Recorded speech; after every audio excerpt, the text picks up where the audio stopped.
ఐజ మండలం రైతులందరూ ఆర్డీఎస్ పరివాహక ప్రాంతం కింద ఉన్న గ్రామాలకు సంబంధించి మరి 15 గ్రామాలు దాదాపు సింధనూరు నుంచి పులికల్లు మేడికొంద ఉప్పల వరకు కూడా ఆర్డీఎస్ బెల్ట్ నీళ్లు వస్తున్నాయి.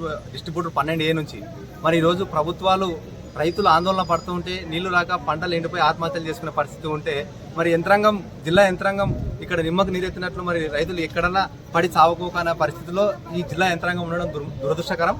మరి తక్షణమే టీబీ డ్యామ్ నుంచి తుంగభద్ర డ్యామ్ నుంచి మరి ప్రభుత్వం కాంగ్రెస్ ప్రభుత్వం ఏదైతే ఉందో ముఖ్యమంత్రి రేవంత్ రెడ్డి గారు నాది పాలమూరు ఉమ్మడి జిల్లా అని చెప్పుకునేటువంటి రేవంత్ రెడ్డి మరి ఇవాళ పాలమూరు రైతులు ఆత్మహత్యలు చేసుకుంటే నువ్వు ఎక్కడ చూస్తున్నావు? మరి కనీసం పాలమూరునన్నా పచ్చబడదంగా చేయకుండా మరి ఏం ముఖ్యమంత్రి పదవి చేస్తున్నావు? ఇవాళ రైతులు ఏడుస్తా ఉన్నారు.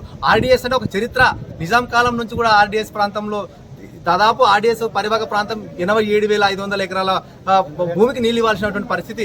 ఆనాడు గతంలో కేసీఆర్ గారు ఉన్నప్పుడు మరి 55,000 ఎకరాలకు తుమ్మిల ద్వారా నీళ్లు ఇవ్వడానికి కోసం తుమ్మిల ప్రాజెక్టు తెస్తే దాన్ని కూడా ఇవాళ నిర్వీర్యం చేసి మరి ఇప్పుడున్న కాంగ్రెస్ ప్రభుత్వం పట్టించుకోకపోవడం దుర్మార్గకరంగా ఉంది వ్యవస్థ.